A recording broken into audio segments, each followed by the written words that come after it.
¿Saben si alguno está teniendo problemas para conectarse?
Bueno, si todos me escuchan y está todo bien, vamos a arrancar, ¿sí?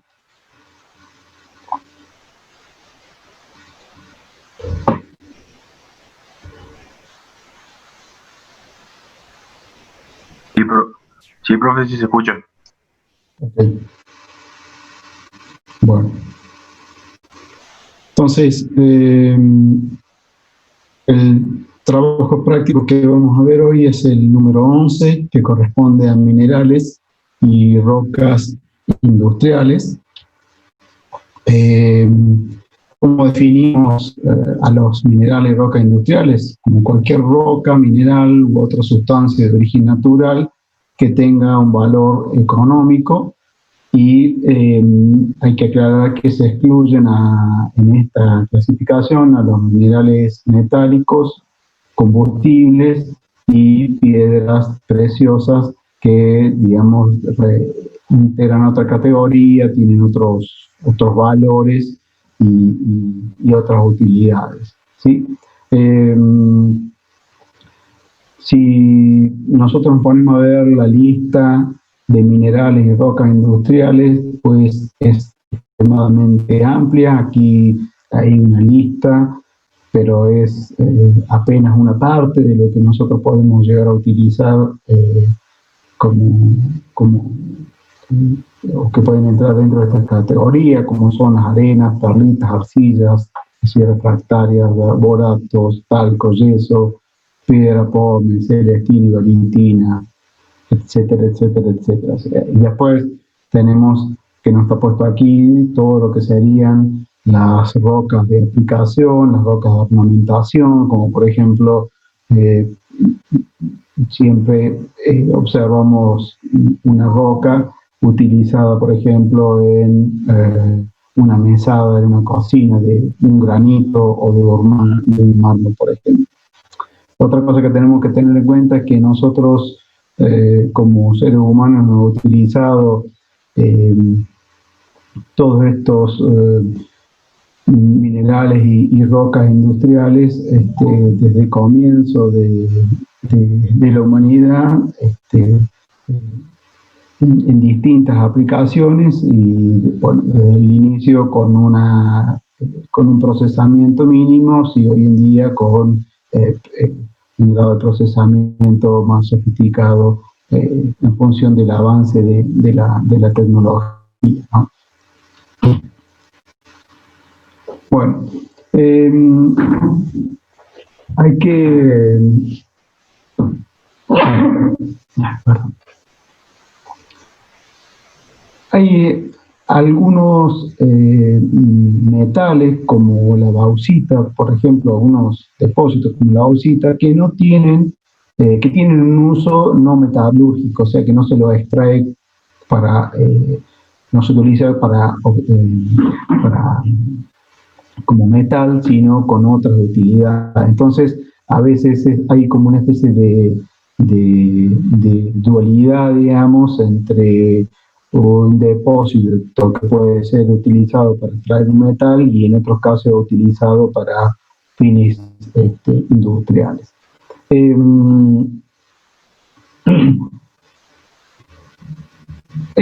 Algunos minerales industriales, el valor es de un bajo costo, que pueden hacerlos no competitivos. Entonces, si el transporte es demasiado lejos del mercado que lo va a consumir. Entonces, eso es importante tener en cuenta que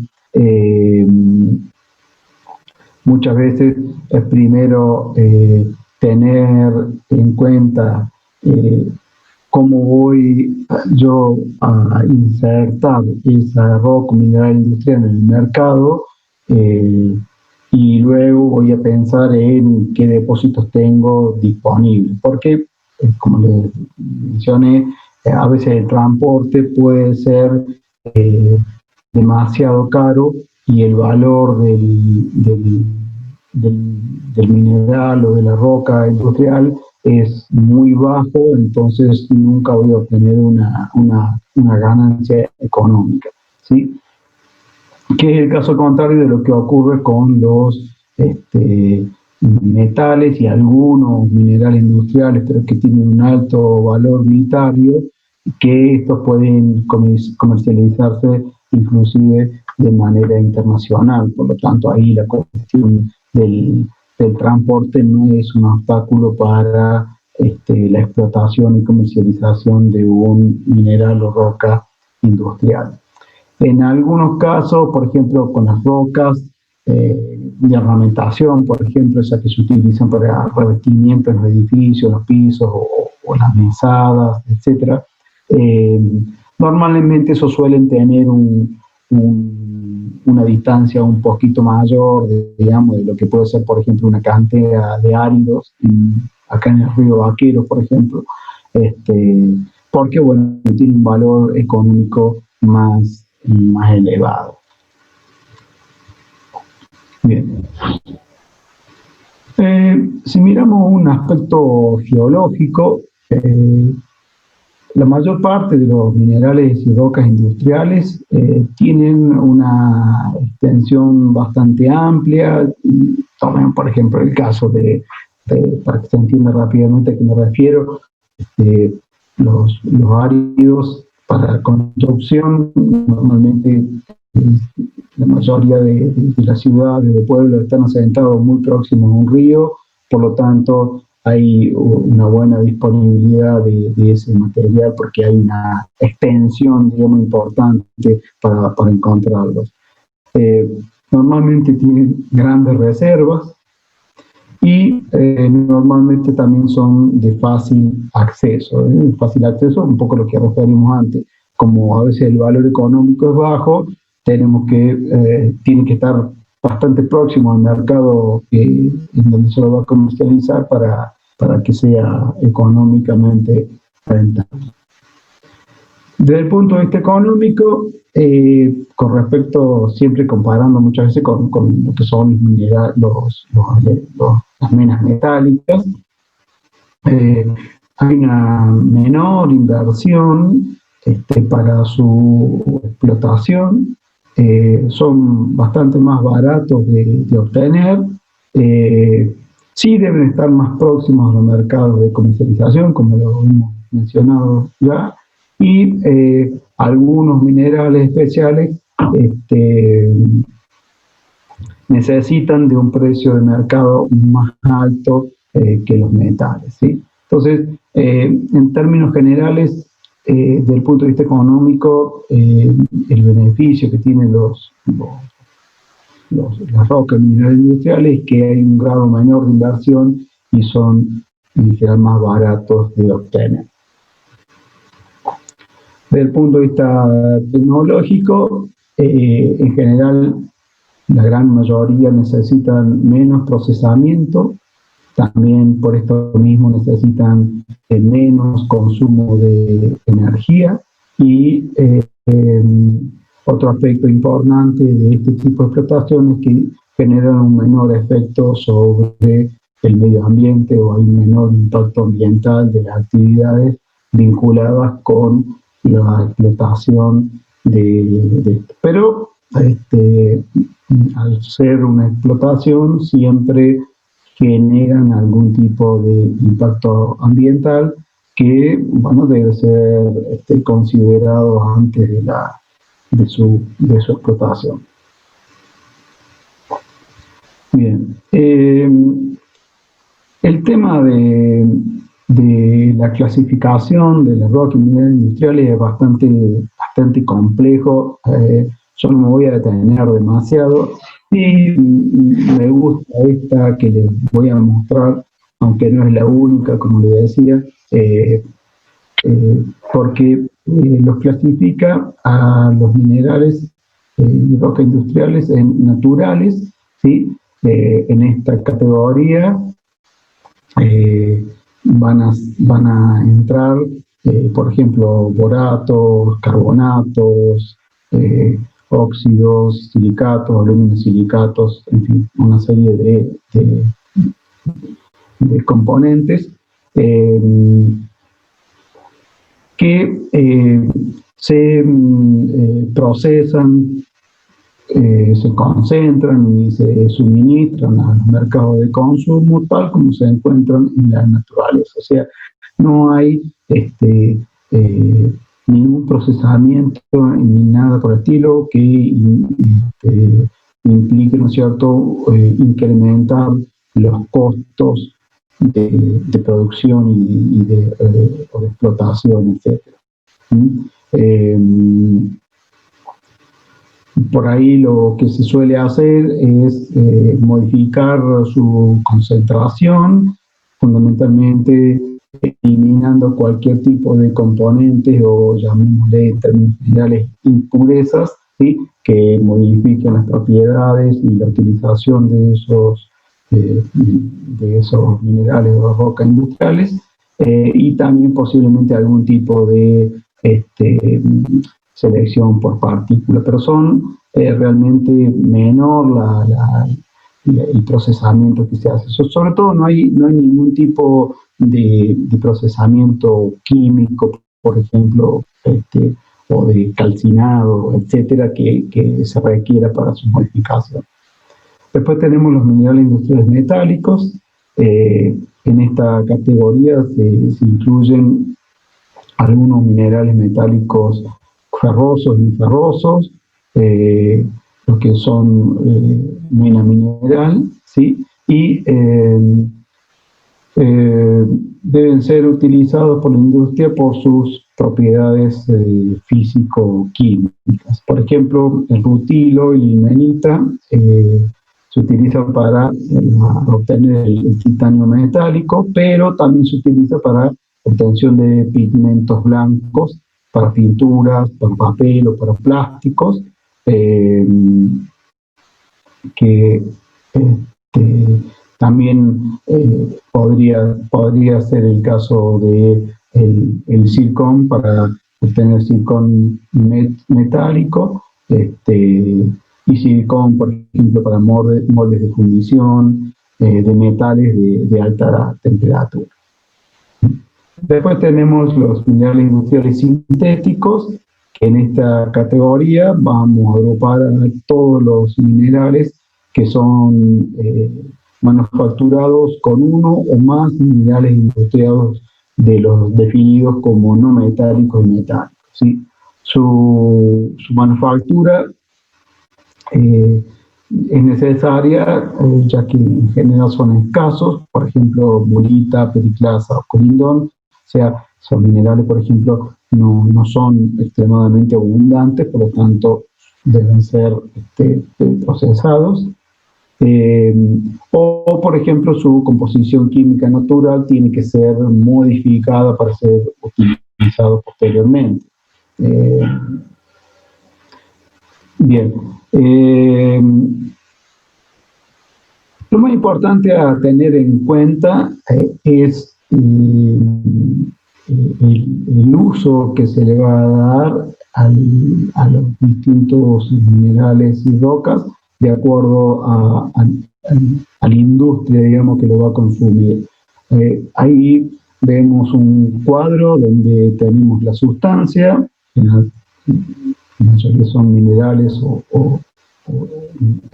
rocas, y en el otro eje tenemos los mercados que consumen. Entonces, ahí no vamos a leer el cuadro, obviamente, pero qué sé yo, podemos tomar, por ejemplo, la primera parte, abrasivos.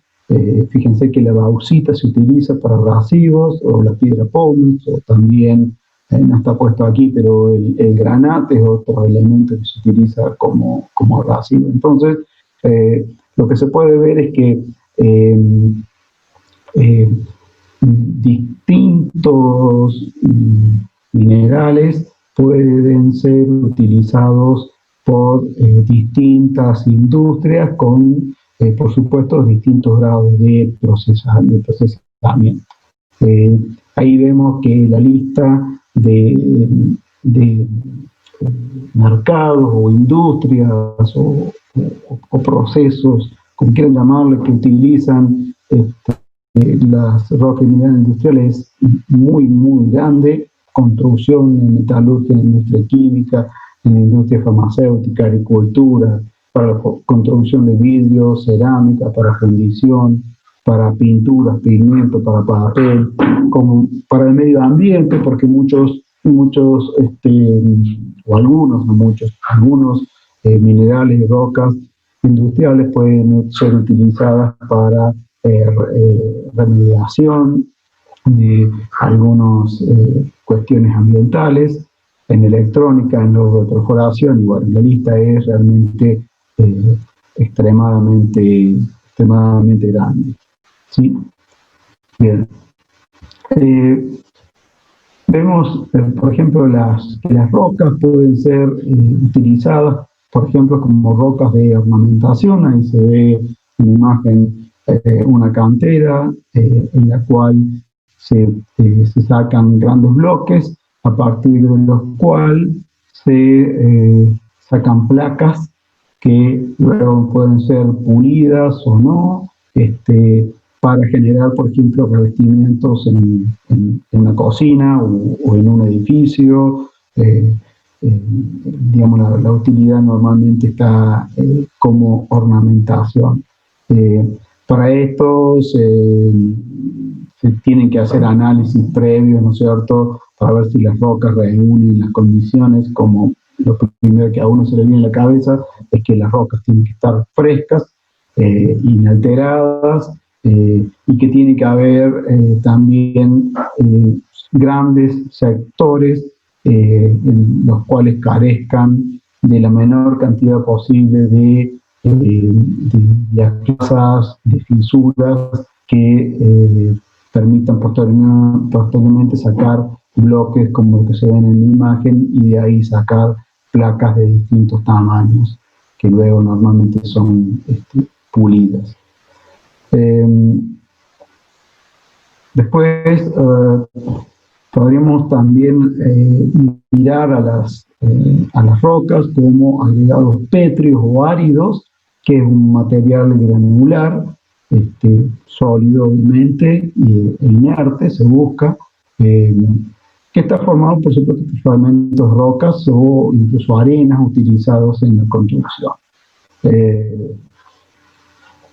Normalmente requieren, en algunos casos, no siempre, algún tratamiento, como puede ser una trituración, una clasificación por tamaño en zarandas, y en algunos casos también lavado, y de ahí en más se emplean en la industria de la construcción, fundamentalmente, donde tienen múltiples aplicaciones, y que van, por ejemplo, desde la utilización en hormigones, en aglomerados asfálticos, en la construcción y en las bases para las rutas, en balasto y subbalasto para las vías del ferrocarril, o por ejemplo en la formación de escolleras como rompeolas en las costas. Aquí vemos la construcción de gaviones para contención, por ejemplo, en un río. O sea, la utilidad es extremadamente enorme, y en algunos casos tan simple como utilizar la roca que hay a la orilla de un río para construir los gaviones, y en otros casos, como dije anteriormente, la roca tiene que ser explotada en grandes bloques para ser luego cortada y pulida, o sea, requiere un procesamiento mayor. Pero con esto vemos que hay o como nosotros aquí podemos ver en Salta, por ejemplo, cómo se extraen lajas para utilizarlas también como rocas de ornamentación, pero con un grado de procesamiento mucho menor. Se saca la laja y se la comercializa directamente, no se le hace ningún procesamiento previo. Bueno, aquí un cuadrito simple y rápido para ver cuáles son las características de las rocas que van a influir en la resistencia y en la durabilidad de los agregados. Entonces, hay distintos aspectos. El aspecto vinculado a la composición mineral, o sea, los tipos de minerales que constituyen a la roca y su dureza, aspectos, fíjense, bien específicos y puntuales como el clivaje y marca de los minerales, el hábito, la proporción de cada fase mineral y los minerales de alteración que tengan.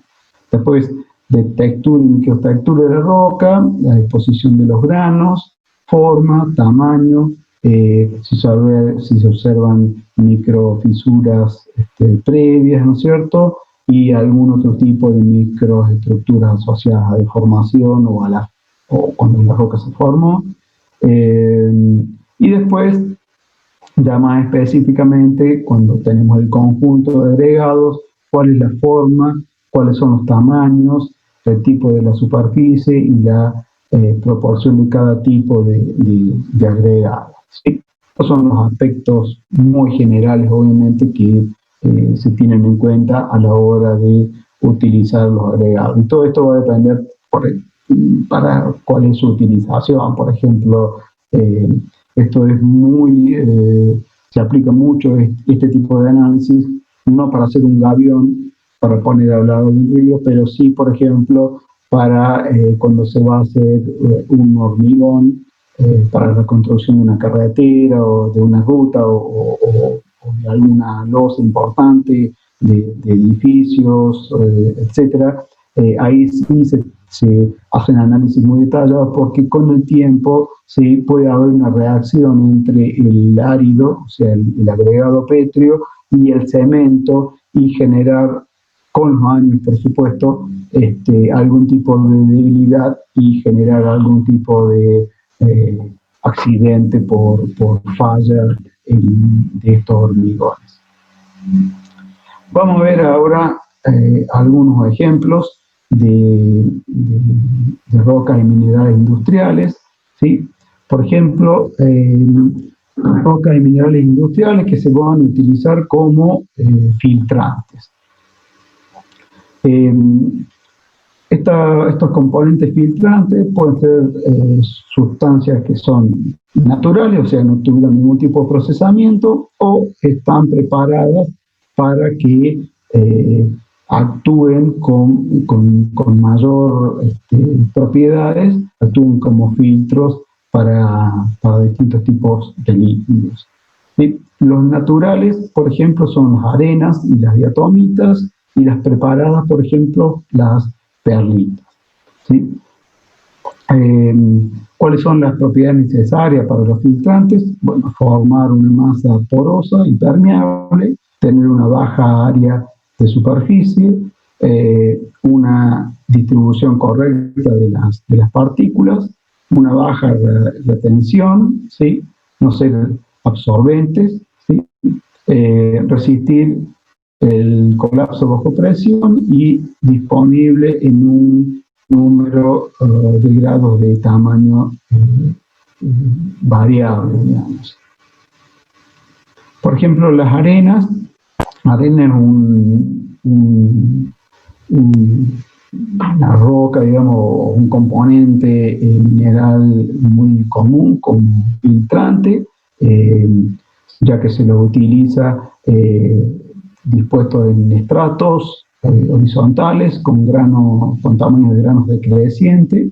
Se utiliza partículas de cuarzo en la base y va después decreciendo el tamaño hacia la parte superior del filtro, ¿no es cierto? Y la elección de la arena para este uso va a depender del costo, de la durabilidad y de la disponibilidad que tengamos. Por ejemplo, yacimientos de grano suelto tenemos en la costa del río Uruguay. ¿Sí? Como cualquier materia prima natural que se utilice, siempre va a haber algún tipo de requisitos y restricciones. Bueno, se va a cortar en cualquier momento. Por ejemplo, para las arenas no debe incluir materia orgánica para hacer filtrante, ni limos, ni minerales fracturados o alterados. Los componentes deben ser no solubles en ácidos y los granos pueden ser redondeados, angulosos y muy duraderos, por supuesto. El tamaño está dado de las partículas, va a estar dado por la viscosidad del líquido que se va a filtrar, el tipo de contaminante que posee ese líquido que se va a filtrar y el grado de flujo que se necesita que circule por ese filtro. ¿Sí? Para este tipo de uso de arena como filtro,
¿me están escuchando?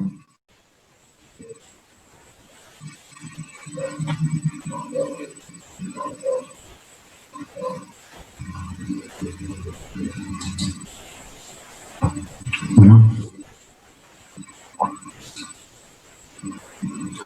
Bien, entonces habíamos quedado en los usos de arenas como filtro, muy utilizado, por ejemplo, para la depuración de aguas, aguas municipales, hace referencia, bueno, a aguas cloacales o a industriales y también de petróleo,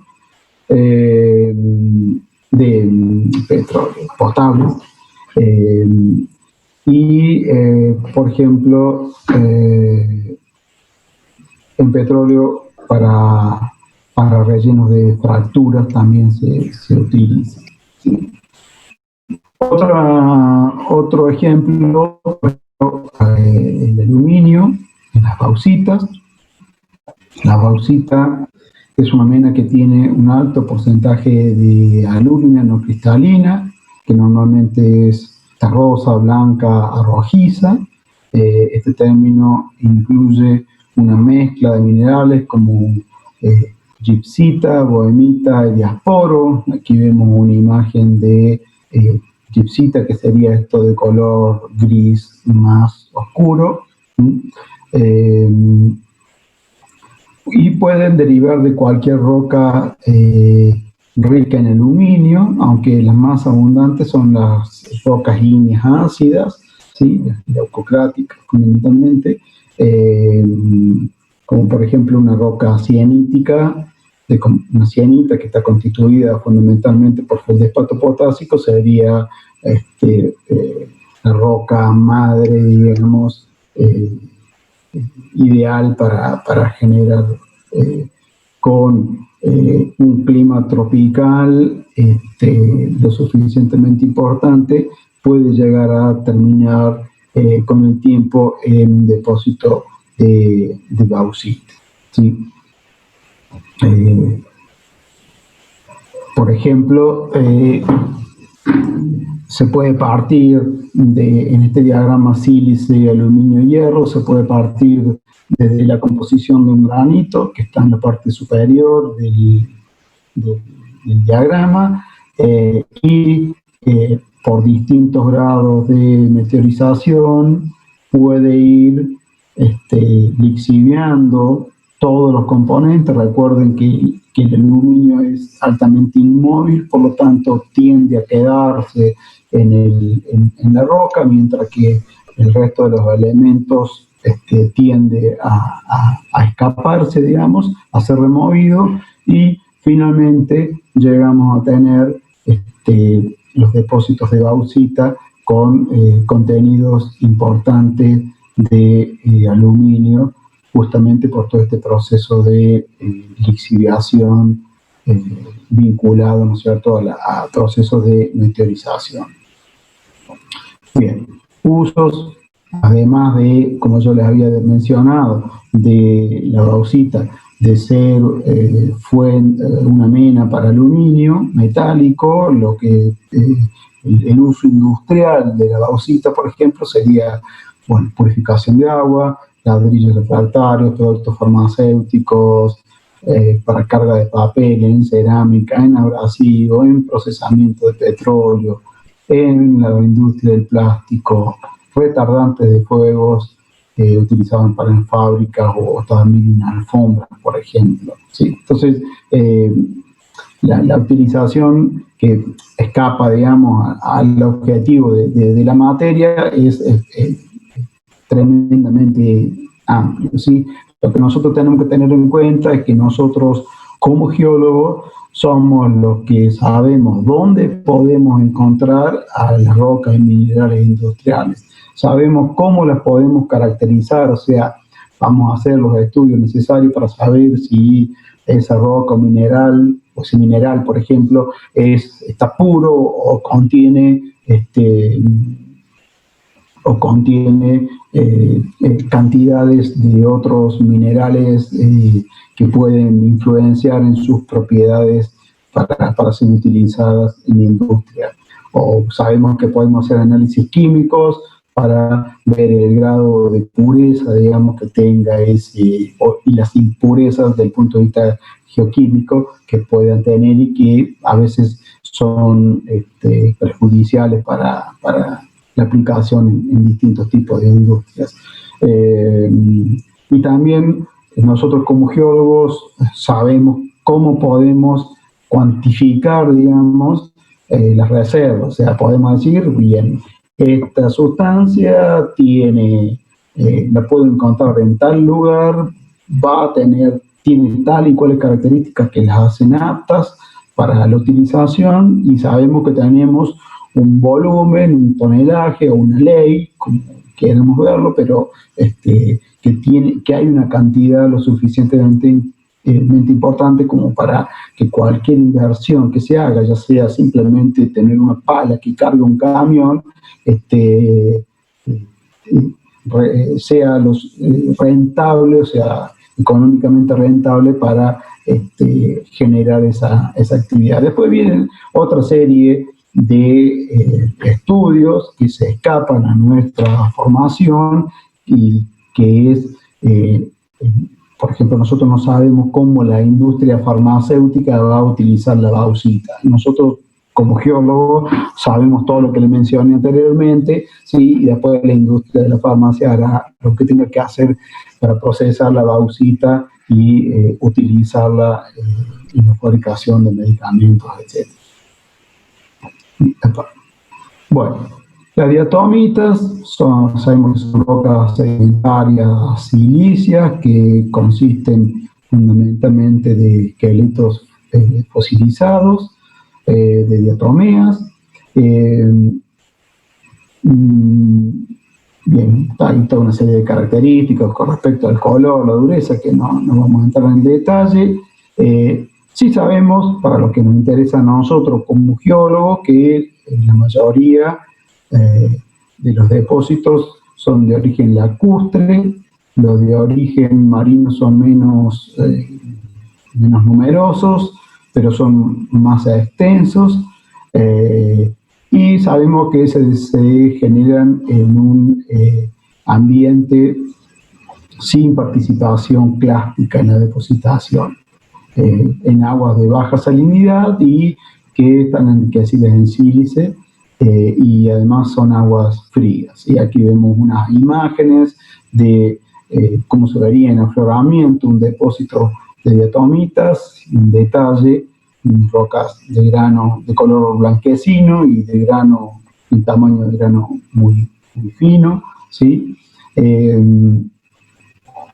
Lo que hace de la diatomita interesante para su utilización es que son componentes estables e inertes, ¿sí? Y tienen una gran capacidad, como vimos un ratito, como filtrante. Normalmente se utiliza como filtrante para la industria del vino, la generación de vino, de cerveza o en aceites comestibles, ¿sí? Ahí vemos, por ejemplo, una imagen de microscopio electrónico de la estructura de las diatomitas, que es bastante particular. Tiene esos orificios que le generan esa capacidad de permitir la circulación de fluidos y a su vez les confiere un gran poder de absorción. Por eso es utilizado como filtrante. También puede ser utilizado como abrasivo, como aislantes en hornos y en productos refractarios, en la fabricación de pesticidas, absorbentes industriales, agentes anticoagulantes. Bueno, la utilización es muy amplia. Es muy interesante cuando uno se pone a estudiar en base a la característica de la roca mineral industrial, cuál es la propiedad significativa ya sea natural o que después por algún tipo de tratamiento, ya sea físico, físico-químico, genera, ¿no es cierto?, la utilidad en determinado tipo de industria. Aquí en Argentina hay yacimientos en Río Negro, en Ingeniero Jacobasi, en San Juan y en La Rioja. Otro tipo de, en este caso una roca de uso industrial, son las perlitas. La perlita es un vidrio volcánico que deriva de magmas de composición ácida, fundamentalmente riolíticos, con 3 a 5% de agua aproximadamente, pero es agua que ha sido incorporada a la roca posteriormente por hidratación, ¿sí? Con el paso del tiempo, la roca absorbe agua, ¿sí?, y agua meteórica y se hidrata naturalmente, pero se hidrata, ¿sí?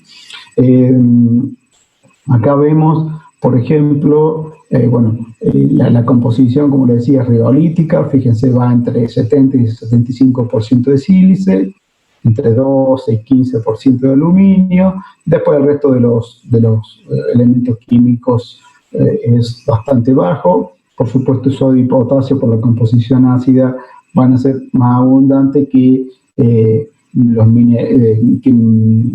elementos como hierro, magnesio y calcio, que sabemos que no son tan abundantes en los magmas ácidos.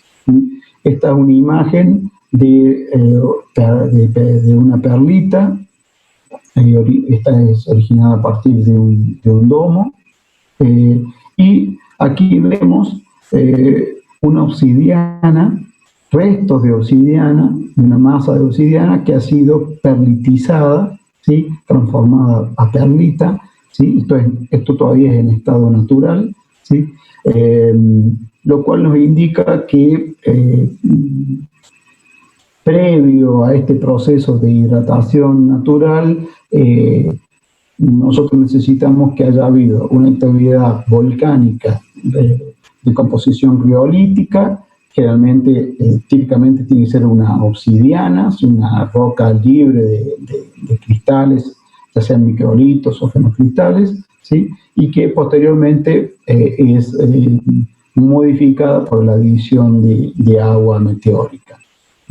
Aquí lo que vemos, por ejemplo, es un ejemplo del domo Quirón, en el complejo volcánico Quebar, aquí en Salta, donde se observa cómo este cuerpo dómico de composición riolítica, aquí abajo queda preservado unas pequeñas bandas de flujo que son obsidianas, pero prácticamente todo el domo ha sido, que era un domo de obsidiana, ha sido perlitizado, o sea, ha sido hidratado, por eso cambia la coloración del color negro típico de una obsidiana a un color gris verdoso, blanquecino, depende un poco del grado de hidratación que tiene la obsidiana. Pero también puede darse en depósitos piroclásticos, como es, por ejemplo, el caso de los depósitos piroclásticos de un centro volcánico que se llama Ramadas, muy cerquita de San Antonio de los Cobres, a poquitos kilómetros al norte, por ruta 40 de la localidad de San Antonio de los Cobres. Esta es la cantera, se llama La Pava. Son depósitos producto de una erupción hidromagmática y generó estos depósitos, como ustedes ven aquí. Acá está la cantera, esto más blanquito que estoy mostrando con el cursor es ya la perlita que está embolsadas. Así es el aspecto cuando uno se acerca al depósito. Son todas capas que están constituidas por partículas de perlitas de distintas granulometrías, pero en general tienen un tamaño medio de 1 centímetro a 2 centímetros. Por ahí hay algunos bloques un poquito más más grandes, y así es, cuando uno mira en detalle, está constituido por un montón de plastitos de obsidiana perlitizada, se transforma en perlita, y en esta cantera básicamente lo que se hace es, se la tamiza, se la selecciona en una zaranda muy rudimentaria y se la embolsa y se la exporta directamente a Brasil, que es, o por lo menos hasta hace un tiempo atrás, era el principal consumidor de la perlita que se extraía aquí en la cantera de La Pava. ¿Cómo es el proceso? La perlita se calienta en hornos a temperaturas que oscilan entre 700 a casi 1300 grados. Entonces la perlita se ablanda y el agua contenida se escapa, ¿sí? En su gran mayoría se escapa a través de esa masa ablandada por estar a alta temperatura, y el escape del agua como volátil genera esas especies de burbujas. Si uno mira esto, es un proceso similar a lo que ocurre en la formación de una pop, ¿no es cierto? Los volátiles se escapan del magma para formar las vesículas. Bueno, esto es algo parecido, pero generado de manera artificial. ¿Qué se genera con esto? Que el material original, que normalmente es totalmente macizo, sin vesículas, se expanda más o menos entre 7 a 35 veces su volumen original, dependiendo de la cantidad de agua original y la temperatura a la cual es procesada. O sea que fíjense que yo puedo generar, de acuerdo al agua original y a la temperatura que le aplique, puedo generar productos con distintos grados de porosidad, ¿sí? Un aspecto interesante es que la densidad aparente sin expandir del material en bruto, digamos, es de aproximadamente 1100 kilos por metro cúbico, mientras que la densidad aparente ya de la perlita expandida puede ser tan baja como 30 kilogramos por metro cúbico. ¿Sí? Entonces, esto, fíjense que yo, a partir de 1 metro cúbico de un material en bruto, voy a generar un volumen de material, ahora también en metros cúbicos, mucho más grande, ¿no es cierto? Entonces, es interesante este proceso en la expansión de las perlitas. Bueno, el uso de la perlita es tremendamente grande, ¿sí? En la industria de la construcción se utiliza mucho, sobre todo para alivianar al hormigón, ¿sí? Entonces, si nosotros necesitamos que nuestro hormigón sea lo más liviano posible, la adición de perlita va a hacer que se reduzca el peso. Se utiliza, bueno, además en la construcción de vidrios, de cerámicas, en agricultura y horticultura se utiliza muchísimo también para facilitar el drenaje en el suelo, para retener humedad, para reducir la firmeza o la compactación de los suelos. Se utiliza, por ejemplo, en la construcción de los, digamos, de las estructuras que van a contener a los reactores nucleares, también se utiliza porque tiene una capacidad de aislación muy importante. En la industria farmacéutica también se utiliza mucho porque como es inerte, tiene mucha capacidad de filtración sin que ese medio que se utiliza para filtrar distintos componentes contaminen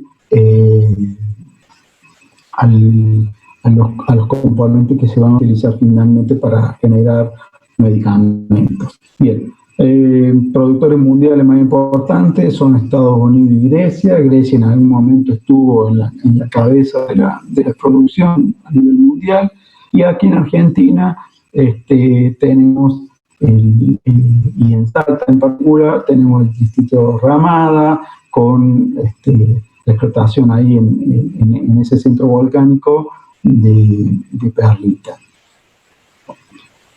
Bien. Bueno, las arcillas, otro roca o minerales de uso industrial ampliamente utilizados desde el comienzo de la humanidad prácticamente, ya que son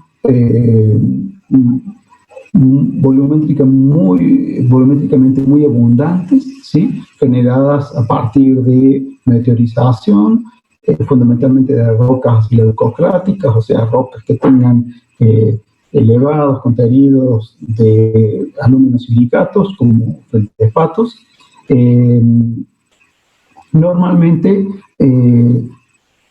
porque ese efecto de meteorización se presenta in situ, o sea, yo puedo ver en un perfil la zona totalmente alterada por meteorización, y si sigo en profundidad puedo llegar a encontrar la roca madre, digamos. Pero en otros casos, sabemos que las arcillas se heredan por depositación, ¿sí? A partir de los componentes que son transportados ya sea en ambientes marinos o en ambientes lacustres, por ejemplo, ¿sí? También otra forma de generar arcillas es a partir de fluidos hidrotermales, ¿sí? A partir de alteración hidrotermal, como hemos visto, por ejemplo, a partir de fluidos ácidos de pH muy bajo que transforman a toda la roca generando minerales arcillosos. Entonces, temperatura y lluvia en particular, sí, como las condiciones de H y pH, van a determinar la naturaleza y las tasas de los procesos de la formación de las arcillas. Dentro de los minerales arcillosos tenemos más importantes, tenemos el grupo de las caolinitas, hilitas y esmectitas. Está incluida la marmorillonita, ¿sí? La caolinita se forma en general en condiciones húmedas. Sabemos que por hidrólisis ácida, o sea, necesitamos un fluido con cierto grado de acidez para que ataque a la roca, ¿sí? Y fundamentalmente nuestra roca debe contener feldespatos para su formación. Las hilitas se forman en condiciones más alcalinas, por la meteorización también de feldespatos y micas, y las hematitas se forman desde rocas intermedias a rocas básicas en condiciones alcalinas y son, como característica muy particular, expansibles.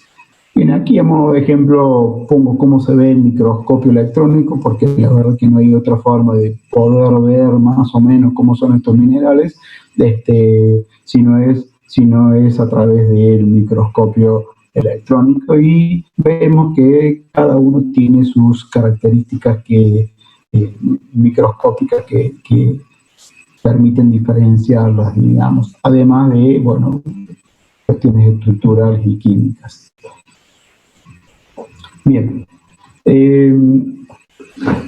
ya sabemos que las arcillas se forman, en el caso de la meteorización, por meteorización química, ¿sí? Y en la cual involucra una hidrólisis. Una reacción típica para describir este proceso es el feldespato potásico atacado por una solución ácida, agua con hidrógeno, y generación de caolinita, generando, dejando en solución el potasio, ¿sí? Y generando a su vez ácido silícico. Y aquí vemos el esquemita, ¿no es cierto?, de un cristal de feldespato potásico, el cual está constituido por sílice, oxígeno y potasio fundamentalmente. Por supuesto que también hay cantidades menores de sodio, de calcio, pero bueno, sabemos que el elemento químico más abundante va a ser el el aluminio y el potasio. Aquí vemos ejemplificado, ¿no es cierto?, cómo pasa el potasio en solución. Aquí en la ecuación como AQ significa que está en solución, ¿sí? Y hay un intercambio del potasio por hidrógeno en la superficie que queda expuesta al fluido. En un estado más avanzado, ya tenemos el ácido silícico formado, ¿no es cierto?, porque además de liberar el potasio, también se libera, digamos, de la estructura del cristal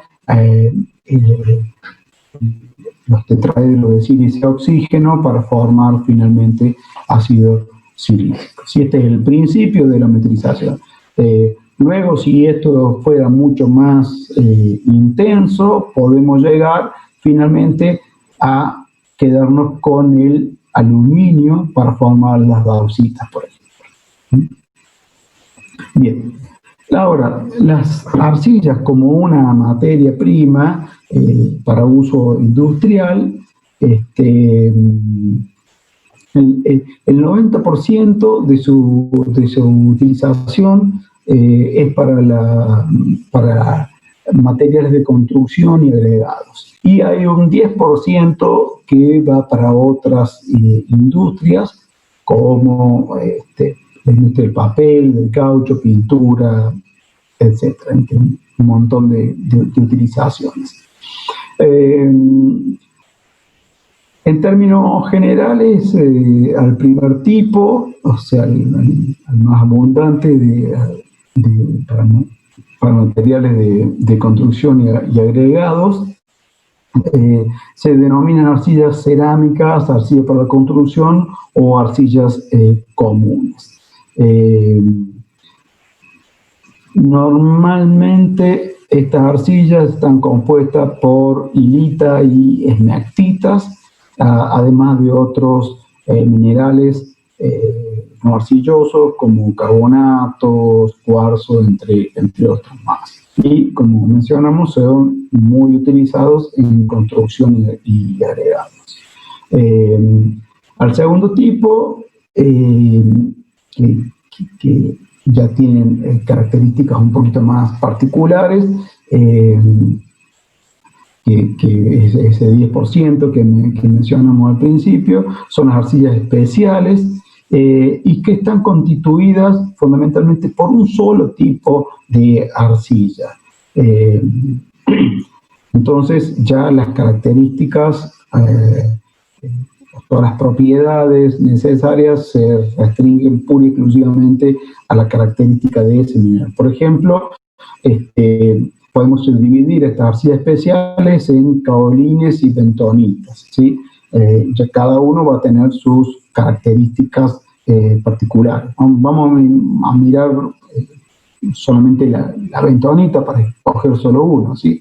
La bentonita sabemos que es una arcilla que tiene un predominio de monmorillonita fundamentalmente, más o menos entre un 75-85% es monmorillonita, y además contiene una base intercambiable que puede ser sodio o calcio. Aquí vemos la composición química de una bentonita, ¿sí? Y a partir del sodio o el calcio podemos tener bentonitas sódicas o bentonitas cálcicas. Sabemos que entre los numerosos usos, y aquí está una larga lista de industrias o de procesos o de productos que lo utilizan, ¿sí? No los vamos a enumerar, pero es bastante importante. Se destaca fundamentalmente para el caso nuestro como geólogos el uso para generar los lodos que se utilizan en los pozos de petróleos. El lodo que se inyecta en el pozo de petróleo sirve para lubricar y enfriar las rocas o los trépanos que van cortando la roca, y también para levantar y sacar hacia superficie todos los recortes de rocas que se generan durante la perforación. La bentonita se agrega a los lodos para aumentar la viscosidad del lodo y así poder subir los fragmentos de roca que se van generando durante la perforación, y también para sellar la pared del orificio, acá está, para sellar las paredes de la perforación y evitar las pérdidas de fluidos hacia las formaciones rocosas que se van perforando. Para darnos una idea, se utilizan aproximadamente 15 toneladas de bentonita para perforar 1000 metros de roca. Entonces, fíjense que la bentonita es muy importante porque, bueno, se obtiene nada más ni nada menos que petróleo, y tiene esas aplicaciones en la industria del petróleo que hacen de esta roca o mineral industrial hacen que sea realmente muy, muy importante como producto, ¿no es cierto? Y aquí dice que también. Bueno, con esta diapositiva terminamos.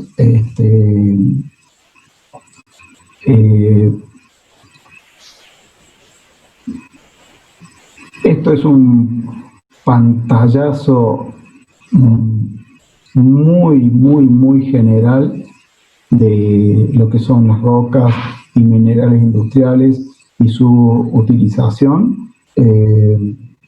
Realmente es muy amplia, pero extremadamente amplia, las posibilidades de utilizar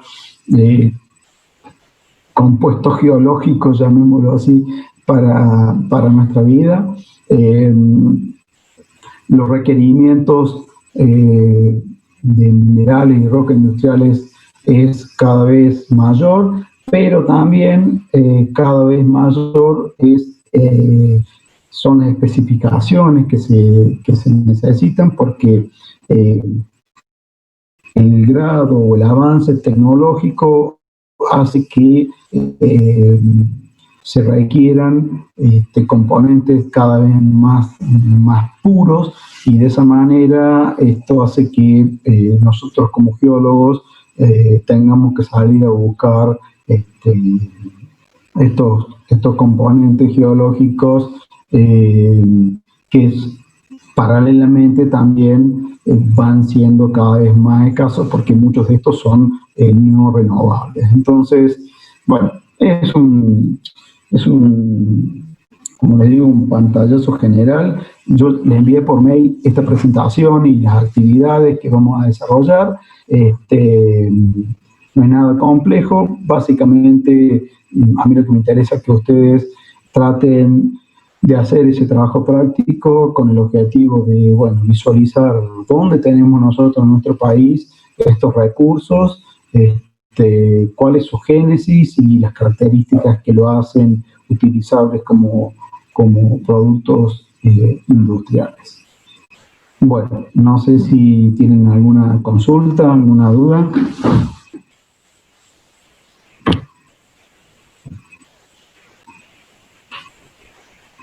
Profe, ¿hay algún tiempo límite para presentar estos trabajos? Bueno, a ver, ya que lo mencionas, yo ya les comenté de que yo no puedo hoy en día generar ningún tipo de evaluación, ya sea parcial, ya sea nota conceptual, etcétera, etcétera, etcétera, con respecto a esta actividad que hemos estado haciendo nosotros de una clase presencial. Yo ya se los mencioné en las clases virtuales y también por mail, ¿cuál es el objetivo de esto? Ganar tiempo, ¿sí?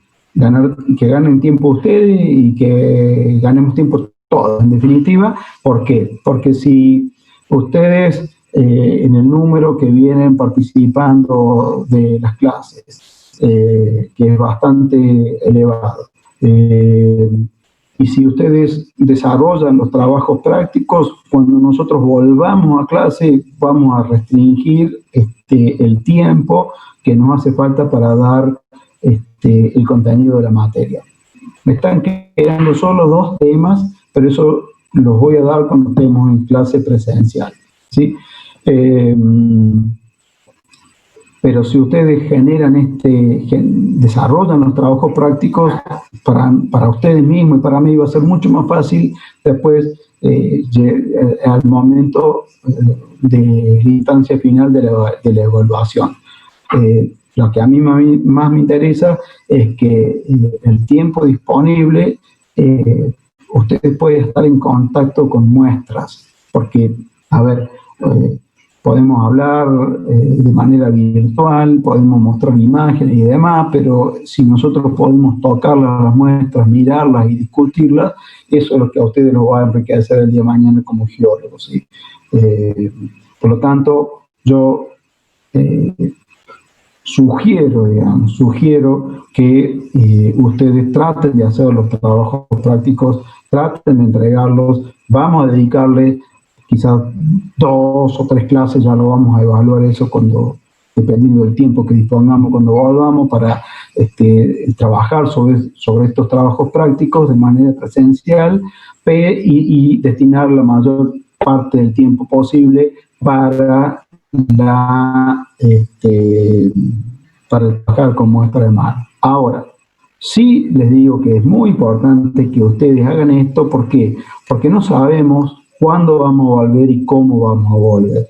Y probablemente las evaluaciones se tengan que hacer bajo material que ha sido entregado y las clases que han sido dictadas, ¿sí? Yo no sé si vamos a tener 1 mes, 2 meses o 3 meses de clase, no sé. No sé si el día de mañana le van a dar... Sí, perdón. Una consulta, ¿a ustedes no les llegó todavía ninguna novedad sobre las clases ni nada? O sea, mira, lo que llegó ahora es que nosotros tenemos que presentar una matriz curricular de contingencia, que se llama, o sea, en base a los contenidos mínimos que tiene cada materia, nosotros tenemos que armar una matriz curricular para ajustarnos a un tiempo menor, digamos, al que tendríamos normalmente. Bueno, se va a cortar ahora en menos de 1 minuto, pero nos volvemos a conectar nuevamente. Entonces, bueno, muchas gracias. No hay, lamentablemente, ninguna previsión de nada. O sea, lo único que tenemos claro es que tenemos una tremenda y gran incertidumbre. ¿Cómo vamos a volver? ¿Cuándo vamos a volver? La verdad, no se sabe. Todo depende de que aquí se pueda seguir, entre comillas, conteniendo al virus, o que el día de mañana esto se dispare, y si se dispara vamos a estar pero totalmente peor. Y ahí, ¿cómo va a ser la cuestión? No sé. Yo por ahí quería proponerles, si ustedes estaban de acuerdo y en un tiempo prudencial, por supuesto, intentar hacer algún tipo de evaluación.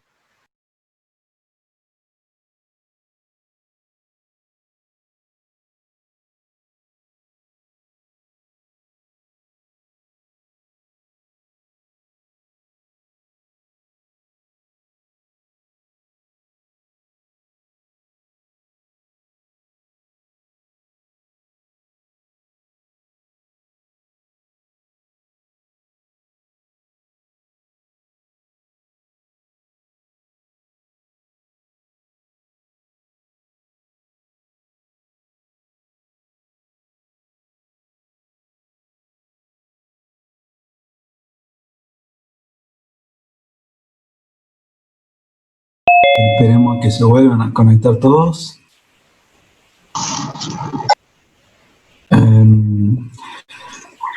Como le decía, por ahí esto es como un pensamiento en voz alta, ¿no?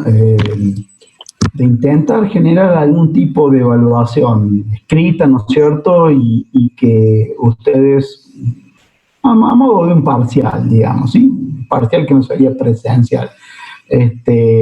Sin que esto signifique que te fue mal y quedas libre, ¿sí? Sino que esto puede ser una forma para que ustedes se pongan, estudien un poquito más, digamos, vean en qué pueden estar más débiles o más fortalecidos, cosa de que el día de mañana, cuando volvamos a la cuestión presencial, ya tengamos un parcial como los comunes, los normales, o si seguimos si seguimos aislados, digamos, y guardados, pero nos exigen, por ejemplo, que tengamos que presentar una nota mediante alguna forma de evaluación, bueno, ya tengamos un ejercicio previo y podamos generarlo y finalmente yo mostrar cuál es la situación de cada alumno en la materia. Pero bueno, en ese sentido yo no puedo exigir absolutamente nada, estoy como atado de pie y mano en el sentido de que la universidad ha dicho que estas actividades sí se van a tomar en cuenta y demás, pero que no pueden ser utilizadas como forma de evaluación, bajo ninguna forma. Lo de este parcial, y lo pongo muy entre comillas, es a modo de que ustedes no se relajen, de que estudien y sobre todo teniendo en cuenta de que el día de mañana con esto nosotros ganamos tiempo, fundamentalmente, ¿sí? No sé qué opinan ustedes. Hasta el día de hasta ahora, por ejemplo, he visto que en las últimas 3 o 4 clases el número con respecto a los que se han inscrito también, entre comillas, ha bajado un poquito, estamos entre 19 y 20, o sea, no sé qué pasa con los otros, si exactamente son siempre los mismos los que ya no están participando, o es aleatorio y en realidad prácticamente todos han ido tomando las clases. Entonces, no sé, díganme también cuál es su opinión, cómo están viendo, cómo están con las otras materias. ¿Qué dicen?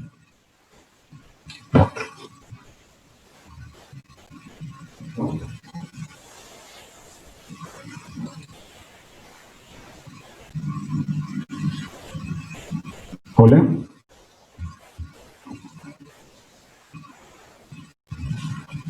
O sea, yo pienso que, por ejemplo, de lo que usted dice, eso del examen, me parece que está bien, dentro de todo, para ver en qué situación estamos todos, digamos, y estaría bueno, digamos. Yo vuelvo a insistir, no sería un parcial, le llamo parcial, digamos, pero no tendría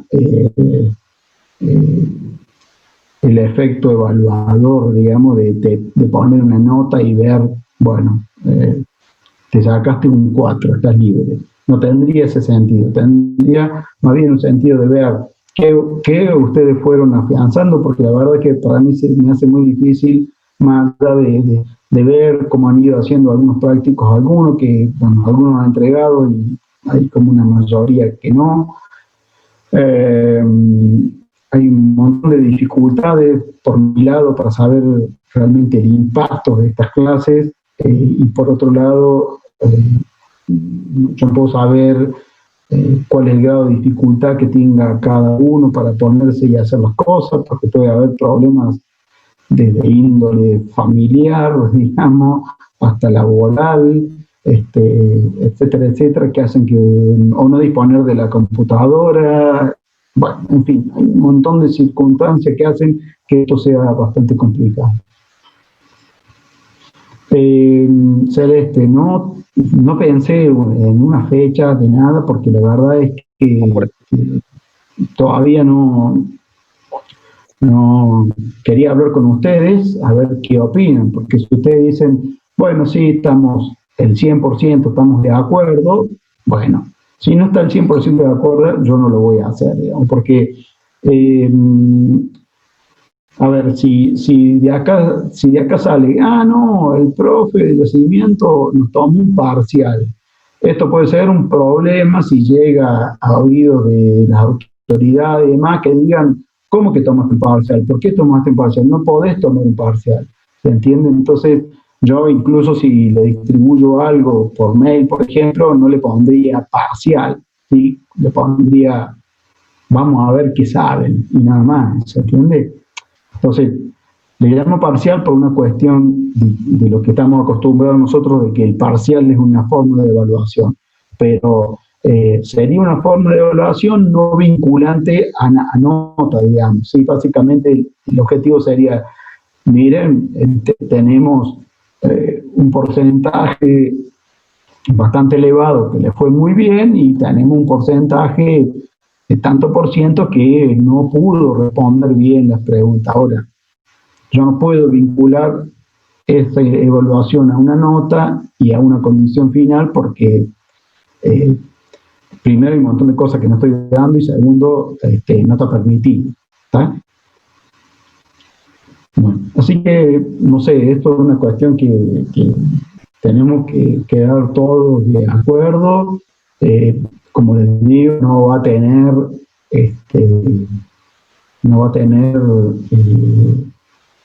ningún efecto vinculante a una nota ni nada por el estilo, y sería una cuestión como para que ustedes estén como enganchados en la materia y puedan el día de mañana ganar la mayor cantidad de tiempo posible.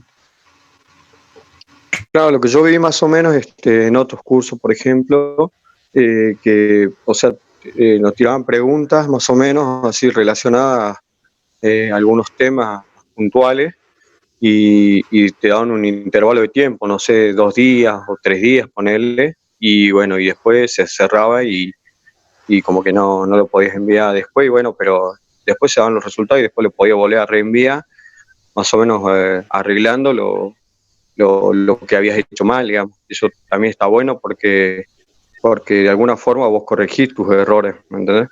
Bueno, exacto, esa es la idea, digamos, esa es un poco la idea, ¿sí? Sería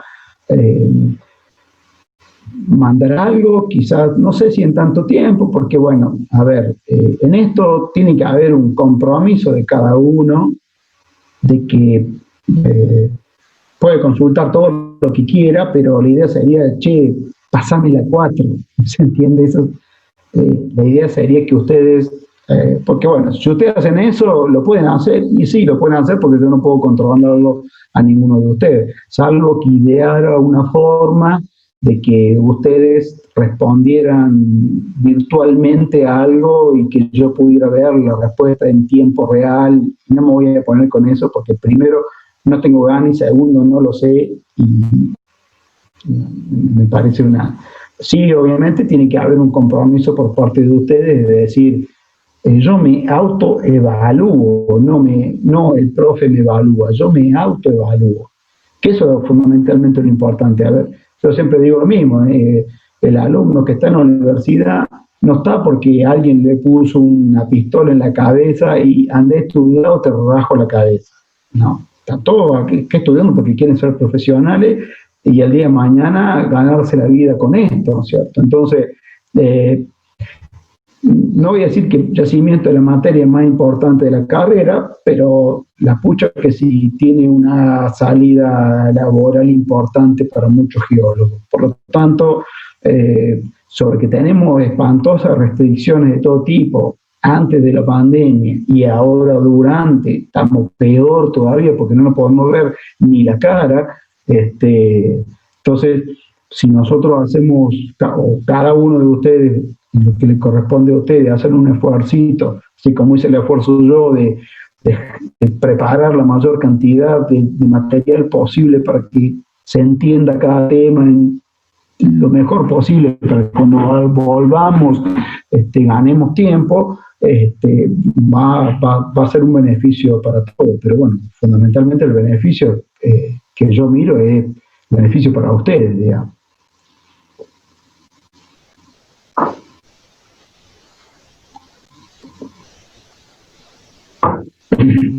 Entonces, bueno, hay algunos que han manifestado por escrito, digamos, que les parecería bien esta especie de evaluación, así que